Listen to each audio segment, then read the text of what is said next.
गणनायकाय गणदैवताय गणाध्यक्षाय धीमहि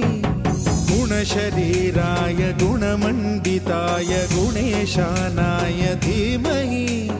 गुणातीताय गुणाधीशाय गुणप्रविष्टाय धीमहि एकदन्ताय वक्रतुण्डाय गौरीतनयाय धीमहि